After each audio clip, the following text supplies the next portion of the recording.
बहुत बहुत शुक्रिया। अस्सलाम वालेकुम रहमतुल्लाहि व बरकातुहू। हम शुक्रगुजार हैं हमारे मोहतरम मौलाना मुमताज साहब का, जिन्होंने आज इस महफिल को और ख़ास तौर से इस बंजर जैसे ज़मीन पे, मदरसे तो हमारे ग्वालपुर में बहुत सारे हैं और बहुत सारे मदरसे में हम जाते भी हैं। सभी मदरसा माशाल्लाह तालीम जो है हर मदरसे में हो पा रहे हैं, लेकिन इस मदरसे का खास बात क्या है? अभी हजरत थोड़ी देर पहले फरमा रहे थे, बेंगलुरु वाले, क्या नाम है, मुफ्ती फरीद साहब से फरमा रहे थे कि कुरान पाक के बारे में। जब छोटे थे हम, हमारा अब्बा हुजूर मरहूम इमाद साहब जब हमको अलीगढ़ भेजे थे, तो हमारा एक प्रोफेसर होता था मरहूम मकबूल हुसैन साहब इंग्लिश के। जब पढ़ाते पढ़ाते उन्होंने एक सवाल किया हम लोगों से कि ये बताओ ये कौन सी तब्दील नहीं हुआ है, बदला नहीं है? ये तो बड़ा मुश्किल सवाल है। जुबानी की ज्यादा जो है तब्दीलियां होती है, चेंजेस आते हैं। तो हम लोग जितने भी बच्चे बैठे हुए थे, किसी के दिमाग में नहीं आया, किसी की ज़हन में नहीं आया। मैंने कुरान पाक को बचपन में पढ़ा था, अभी भी वही कुरान पाक ही है। ना ज़ेर का चेंजिंग है, ना ज़बर का। अब मेरे ख्याल से मुझे उम्मीद है, यकीन भी है, क़यामत तक ये कुरान पाक में कोई चेंजिंग आने वाला नहीं है। लोग जितना जुल्म कर डाले, तो मैंने बताया कि सर अरबिक जुबान से तो लिखा गया, लेकिन अरबिक में तो चेंजिंग आया है। शायद हो सकता है क्लासिक अरबिक जो है उसमें कोई अब तक चेंजिंग नहीं आया, जिस जुबान से जो है कुरान पाक को लिखी गई है। तो ये कुरान पाक अभी हजरत फरमा रहे, तौरेत, जबूर, बाइबल, कुरान पाक, बाइबल का कितना चेंज हुआ कोई हिसाब ही नहीं है। सारी किताबें चेंज हो गई है एज पर दुनिया की चेंजिंग को देखते हुए, लेकिन कुरान पाक एक ऐसी आसमानी किताब है जिसमें अब तक ना नुक्ते की चेंज आई है, ना जबर की, ना जेर की। क्यों कि कुरान पाक में सारी दुनिया के बारे में जो है लिखी गई है। आप कुरान पाक को किस अंदाज से पढ़ते हैं, किस अंदाज से रिसर्च करते हैं, किस अंदाज से मालूमात होते हैं आपको, ये आप पर है। इसलिए आज मैं, क्योंकि और भी 3-4 प्रोग्राम है, मुझे जाना है, ज्यादा वक्त नहीं लूंगा मैं। और उलमाए दीन खास तौर से जो लोग दूसरे सूबा से आए हुए हैं, दारुल देवबंद से भी आए हुए हैं, उसके बाद आपको महाराष्ट्र से, कर्नाटका से, बिहार से, आसाम से, हम जो है कलकत्ता में जब भी मिलते हैं लोगों से, तो ठिकरीवाड़ी मदरसा का जो है मौलाना मुमताज साहब का जिक्र जरूर होता है। तो ये अल्लाह की बहुत बड़ी मेहरबानी है और मुमताज साहब की मेहनत यहाँ तक पहुँचाया है। मुझे खुशी है कि इमसाल जो है मुफ्ती का तालीम स्टार्ट होगा, यहाँ शुरू होगा रमजान बाद इंशाअल्लाह। दूसरी बात, फिर 10वीं क्लास के लड़कियों के लिए स्कूल खोला गया है। फिर हदीस से लेकर इंग्लिश तक, कंप्यूटर साइंस को पूरी जो दुनिया की जरूरत है आज, उसकी भी तालीम उन्होंने शुरुआत कर दिया है। और साथ साथ एक बात हम बोलेंगे हमारे इलाके वालों से, जितने भी लोग आए हैं, ये मदरसा जो है फख्र बाइस, फख्र करने की जगह है। ये हम लोग फख्र करते हैं। तो ये वो कहावत है, रोम एक दिन में नहीं बना था, हजारों साल लगे थे। तो मैं ये बात बोल दूं कि ये मदरसा बनने में थोड़ा कम वक्त में अच्छी जगह पहुंच गया है, और इसको अच्छे जगह तक पहुंचाने के लिए हम लोग सारे लोग मेहनत और मुशक्कत करें। जमीन की कमी है, बार बार हजरत बुलाते हैं, आना पड़ता है। और खासतौर से तगड़िया छोटा पटना वाले से हमारा रिक्वेस्ट है, गुजारिश है कि जब मदरसे की जमीन पड़े, ये जमीन जो है सदके जारिया है, ये जमीन अगर हम दे पाए तो हमारे खानदान दर खानदान को जो है सवाबें आते रहेंगे। और ज्यादा वक्त न लेकर के हम जो जो प्रोग्राम किया है, तबीयत भी खराब है, ठंड लग गया है, ये प्रोग्राम आगे बढ़ाते रहें आप और हर साल करते रहे, हमको हर साल आने का मौका मिले। और खासतौर से जब भी छत का प्रोग्राम होता है, फाउंडेशन का प्रोग्राम होता है, उसमें हम शामिल होते हैं फातिहा खानी में। लेकिन पहले हम सच्चा इंसान बने, सच्चा मुसलमान बने, और अगर हम सच्चा बन गए तो दुनिया की कोई ताकत जो है हमको हिला नहीं पाएंगे। परसों दिन जो है जेपीसी आए हुए थे, ज्वाइंट पार्लियामेंट्री कमेटी हमारे कलकत्ता में, तो हमने एक मेमोरेंडम दिया कि सर आप तो जेपीसी के चेयरमैन हैं, पार्लियामेंट अगर चाहते ये बिल पास कर सकता था। पार्लियामेंट में आप लोगों को दिया है इस बिल के बारे में सुनने के लिए और सुनाने के लिए। ये बिल कितना, ये जो प्रपोज अमेंडमेंट है, ये कितना हमारे लिए जरूरी है, दूसरे कौम के लिए जरूरी नहीं लेकिन हमारे लिए जरूरी है। क्यों जरूरी है? सारे मदरसे, मस्जिदें, उसके बाद जो है खानकाह, दरगाह, उसके बाद कब्रिस्तान, ईदगाह, कितने मस्जिद की जगह जो वक्फ की होती है आपको पता नहीं है। ये अगर प्रपोज बिल अगर आप पास कर लिए तो मुसलमान कहां जाएंगे हिंदुस्तान से? क्योंकि हिंदुस्तान में जितने भी मुसलमान ठहरे थे, मौलाना अबुल कलाम आजाद की बात को सुन करके, हजरत मोहानी की बात सुन करके, मैं असद मदनी साहब की बात सुन करके आज मुसलमान पाकिस्तान न गए, न बांग्लादेश, इस पाकिस्तान गए, यहां हिंदुस्तान में रह गए सेकुलरिज्म के लिए। तो हुजूर अगर ये आप जितने भी लोग अब तक मेमोरेंडम दिए पूरे स्टेट में, 25-26 स्टेट में, कोई भी मेमोरेंडम ऐसा नहीं दिया होगा कि इस प्रपोज बिल को जो है पार्लियामेंट में पास करके जो अपोज करने के लिए खिलाफ प्रपोज उसमें हम भी एक फर्ज हैं। हम अपने पार्टी की तरफ से गवर्नमेंट का दे रहा हूं, और ये गवर्नमेंट आते रहेंगी, हिंदुस्तान कायम रहेगा। और हिंदुस्तान अगर कायम रहे, तक दुनिया कायम रहती है। अगर ये प्रपोज बिल को आप वापस कर लीजिए, नाम जो है लोग रखेंगे। तो अवैसी साहब ने बोला, क्या साहब फरमाया कि क़यामत जिंदा रहेगा ना? तो मैंने बोला, मैं बोला कि अगर ये कर देंगे, वापस ले लेंगे, तो क़यामत की जिंदा रहेंगे, चेयरमैन आते रहेगा, जाते रहेगा, किसी को पूछने वाला नहीं होगा। तो हमारे जावेद साहब गर्चे हमारे अहलिया का बड़ा भाई है, उन्होंने इंट्रोड्यूस कराया कि चेयरमैन को कि सर ये हमारा छोटा बहन भी है, वो भी उस मेंबर है। नदीम साहब जो उर्दू अकादमी के चेयरमैन, राज्यसभा के मेंबर, वो भी पता है कि ये हमारा दोस्त है। तो हमारा कहना है कि हमने बोला कि आप नमाज पढ़ने की इजाजत नहीं देंगे हमको? कितनी मस्जिदें जो है आबाद है वक्फ की जमीन पे।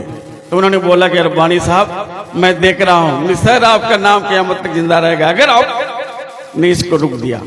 तो और ज्यादा वक्त ना लेकर के और मैं अपनी बात को यही खत्म कर रहा हूँ। मोनी भी आया है, छोटा भाई हमारा अख्तर भी था हमारे साथ, हमारा सलीम भी आया है। बहुत बहुत शुक्रिया हजरत। इस मदरसे को और आगे तक लेके जाने की जरूरत है, हम मॉडर्न एजुकेशन को भी लेके चलना है हम लोग को। बहुत बहुत शुक्रिया। अस्सलाम वालेकुम, अल्लाह हाफ़िज़। जज़ाकुमुल्लाह, माशाअल्लाह। हमारे आ गई फैजुल कुरान, जहल की तारीकियों में रोशनी फैजुल कुरान। ठिकरी बाड़ी सरज़मी पर रब का ये इनाम है बाकी रोशनी फैजुल कुरान। रोज़ व शब जो है मौलाना मुजीब, उन दुआओं का अबकरी फैजुल कुरान मरकज़ इल्मो यकीनो आगही फैजुल कुरान जहल की तारीकियों में। जज़ाकल्लाहु खैरन।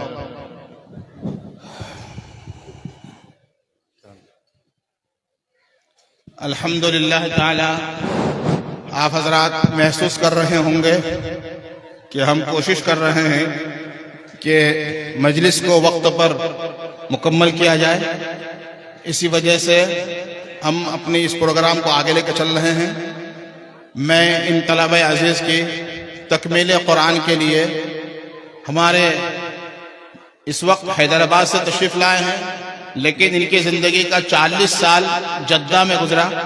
वहाँ एक बहुत बड़ी मस्जिद के आप इमाम साहब रहे और अल्हम्दुलिल्लाह मक्कतुल मुकर्रमा और मदीना मुनव्वरा की आपने बहुत वहाँ से फ़वाइद हासिल किए।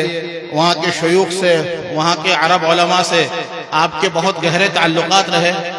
अल्लाह तबारक व तआला जज़ाए खैर दे हज़रत मौलाना इस्लाम साहब दामद बरकातुहुम, जो हमारे मदरसे के नाजिम हैं, और इन्हीं की असल मेहनत से जो ठिकरीबाड़ी में काम शुरू हुआ था वहाँ से बात यहाँ तक बढ़ी है। तो हम लोग जब शहरजामी पढ़ते थे, यानी आलिम क्लास के 4थे साल सहारनपुर में, उस वक़्त हमारी तरावी के लिए हाजिरी होती थी। उस ज़माने में तरावी के लिए जाना भी एक बात थी कि कुछ पैसे हो गए, मिल गए तो काम हो जाता था। तो हमारे एक दोस्त थे हजरत भाई सैयद रब्बानी साहब, हैदराबाद में तुपरान एक जगह है वहाँ के, वहाँ पर नादिम साहब रहते थे। तो अपनी मस्जिद में मुकम्मल 15 साल से मुझे रमजान शरीफ के लिए बुलाते थे। हमारा काम सिर्फ तरावी पढ़ाना नहीं होता था, हर 4 रकात के बाद कुरान करीम का जो हिस्सा हम पढ़ते थे 15-20 मिनट में उसका खुलासा पेश करते थे, और ये सिलसिला मुसलसल 15 साल तक चला अल्हम्दुलिल्लाह। और वहीं की बरकत से अल्लाह ताला ने कुरान करीम में तफसीर के साथ थोड़ी मुनासबत अता फरमाई है। और फिर आसाम हम पढ़ाने के लिए गए तो वहां पर रहते हुए एक फिक्र थी कि अल्लाह वतन में काम ले ले, वतन में काम ले ले। तो उसके लिए हजरत मुफ्ती जसीर साहब, मुफ्ती नसीर साहब, मौलाना इस्लाम साहब, मैं वाइज, ये लोग अक्सर बैठकर बातें करते रहते कि वतन में कैसे काम होगा। तो हजरत शाह अबरार साहब रहमतुल्लाह अलैह की खिदमत में नादिम साहब तशरीफ ले गए। हजरत ने फरमाया कुरान करीम की तफसीर से काम शुरू करो, अल्लाह रास्ता खोलेगा। ये 1997 की बात है। वो हजरत ने जो बात कही आज उसका नक्शा आपके सामने है अल्हम्दुलिल्लाह। तो फिर रब्बानी साहब, जो हमारे सैयद रब्बानी साहब हैं, ये सऊदी आया करते थे। इनकी एक तड़प थी, मोहब्बत थी इनके साथ। हमारी शादी में भी आए थे। ये गुर्बत का जमाना, जब हमारे यहाँ लाइट भी नहीं थी, तो उस वक्त से छोटे भाई की तरह हम लोगों को लेके वो चले। तो इन्होंने जब मदरसा बना तो नादिम साहब से कहा कि तुम जद्दा आओ, यहाँ पर कुछ मदरसे के कुछ काम की शक्ल बनाते हैं। तो उस मौके पर हमारे हजरत रब्बानी साहब ने हजरत से हमारी मुलाकात कराई थी और नादिम साहब, और उसी वक्त दरखास्त दे रहे थे कि आपको वहाँ बंगाल जाना है। अल्लाह ताला इस मौके पर जनाब सैयद रब्बानी साहब को जज़ाए खैर दे कि उन्होंने उन पर मेहनत की। आज ये 2500 उलमा की एक तंजीम है तेलंगाना के अंदर, मजलिस इल्मिया, उसके आप नायब सदर हैं और नायब हैं आप, और पूरे सऊद तेलंगाना और आंध्रा के उलमा अल्हम्दुलिल्लाह हजरत को मानकर चलते हैं। इनकी तशरीफ आवरी एक बहुत बड़ी सआदत है हमारे बंगाल वालों के लिए। तो हमने इनकी मुनासबत से प्रोग्राम तय किया कि इन बच्चों को कुरान करीम की आखिरात पढ़ाएं, और मजमा तो आपके सामने है, वक्त भी आपके पास हमारा देख ही रहे हैं, और हम चाहते हैं कि ऑन टाइम हम चलें इंशाअल्लाह ताला। तो इसलिए आप उसका भी ख्याल करके बच्चों का आखिर कुरान आप पढ़ाएंगे। माशाअल्लाह इस साल आप जो बच्चे देख रहे हैं, कितने छोटे छोटे बच्चे हाफिज कुरान हो रहे हैं। 2-2 साल में, 2.5 साल में, 1-1 साल में बच्चे हाफिज कुरान हो रहे हैं। हजरत मौलाना असरार साहब रहमतुल्लाह अलैह, जो इस इदारे के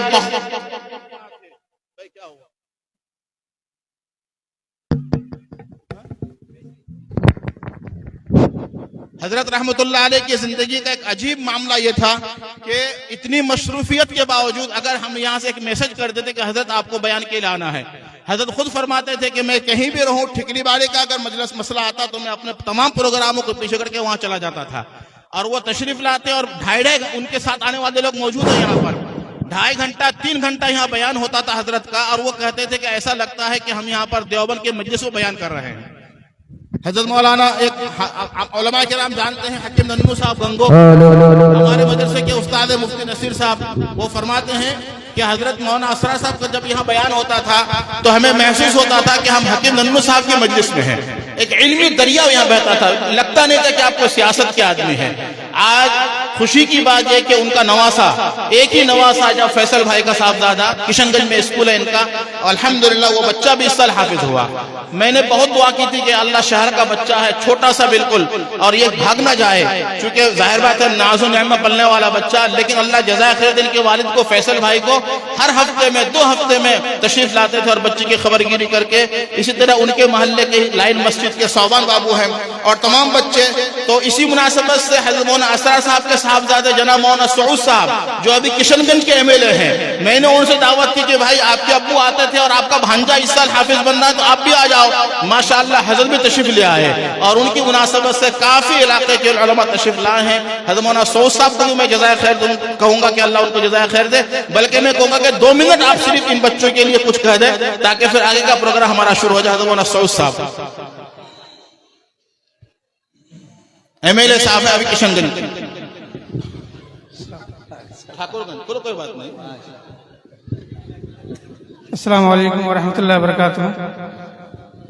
हज़रात उलमा इकराम, तो दराज से आए हुए हज़रात, चूँकि उलमा इकराम के बयानात हो रहे थे, मैं एक बात कह करके अपनी जगह लूँगा कि हज़रत मौलाना मुमताज़ साहब, अल्लाह ताला इनको जज़ाए खैर दे, चूँकि ये इदारा इन्होंने जो खोला, माशाअल्लाह यहाँ का जो रिजल्ट हमेशा बहुत ही अच्छा रहा और पूरे इलाके में इस मदरसे की शोहरत है। हर तरफ से बच्चे यहाँ पढ़ रहे हैं। फैसल बाबू उस वक्त हमसे तस्करा किया कि भैया कहाँ फराज का दाखिला कराना है, तो मैंने कहा कि नहीं, ठिकरीवारी हजरत के मदरसे में ही उनका दाखिला कराया जाए। तो माशाअल्लाह मेरा भांजा, आज मुझे खुशी हो रही है कि वो हाफिज़ कुरान हो रहा है। और इसी तरह तमाम वालिदैन जो यहाँ आए हैं या जो लोग अभी तक अपने बच्चों को हाफिज़ कुरान नहीं बना पाए, वो सबसे पहले सब मुसलमानों पर ज़रूरी है कि पहले अपने बच्चों को हाफिज़ कुरान बनाएं। अजीजुल इस्लाम बिन मुईनुल इस्लाम साहब आसाम, नंबर 24 मौलाना जाहिरुल इस्लाम बिन सरोवर हुसैन बिन मदीउल जमा साहब आसाम। हुफ़ाज़े किराम में से असातिज़ा को लेके बच्चों को पहनाओ। नंबर 16 हाफिज जानिसार बिन शकील अहमद साहब पतलवा किशनगंज। नंबर 17 हाफिज अब्दुल कय्यूम बिन मुहियुद्दीन साहब पड़ा पटना उत्तर दिनाजपुर। नंबर 18 हाफिज मोहम्मद आशिक बिन मोहम्मद इसहाक साहब मधुबनी बिहार। मधुबनी बिहार से हाफिज मोहम्मद आशिक बिन मोहम्मद इसहाक साहब। नंबर 19 हाफिज मोहम्मद समीर बिन बारिक अली साहब कोशकीपुर अररिया। नंबर 20 हाफिज शादाब बिन महफूज आलम साहब दरगाह बस्ती उत्तर दिनाजपुर। हजरात उलमा इकराम के सीरियल नंबर 26 नंबर में मौलवी हजरत अली बिन अबू सलाम साहब आसाम। हजरत अली बिन अबू सलाम 27 मौलाना हुसैन अहमद बिन मुस्लिमुद्दीन साहब आसाम। 27वें नंबर पर दस्तारबंदी हो रही है मौलाना हुसैन अहमद बिन मुस्लिमुद्दीन साहब तेगरिया उत्तर दिनाजपुर। नंबर 28 मौलाना इंजिमामुल हक बिन लाल मोहम्मद साहब तेघरिया उत्तर दिनाजपुर। नंबर 29 मौलाना फिरोज आलम बिन वाइजुद्दीन साहब लोधन उत्तर दिनाजपुर। नंबर 30 मौलाना अहमद हुसैन बिन मौलाना शिहाबुद्दीन साहब पचरा उत्तर दिनाजपुर। नंबर 30 मौलाना अहमद हुसैन बिन मौलाना शिहाबुद्दीन साहब उत्तर दिनाजपुर। हजरत को भी आगे ले लो, को भी मौलाना बोला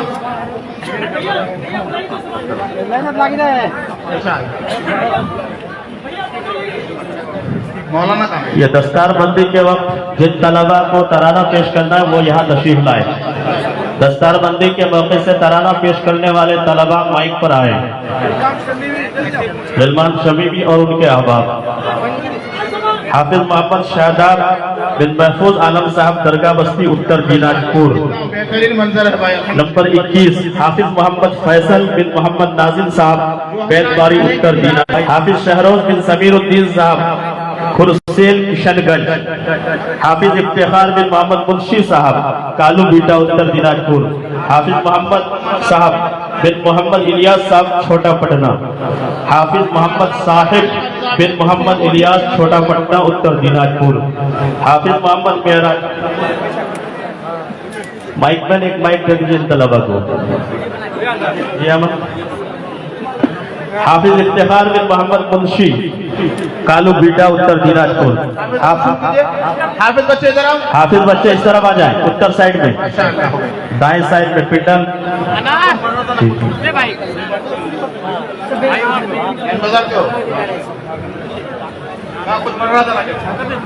अब तराना पढ़ने के लिए मैं दावत दे रहा हूँ अजीजा मुसलमान शमीमी, तकी अहमद, तकी यूनुस और दीगर उनके अहबाब।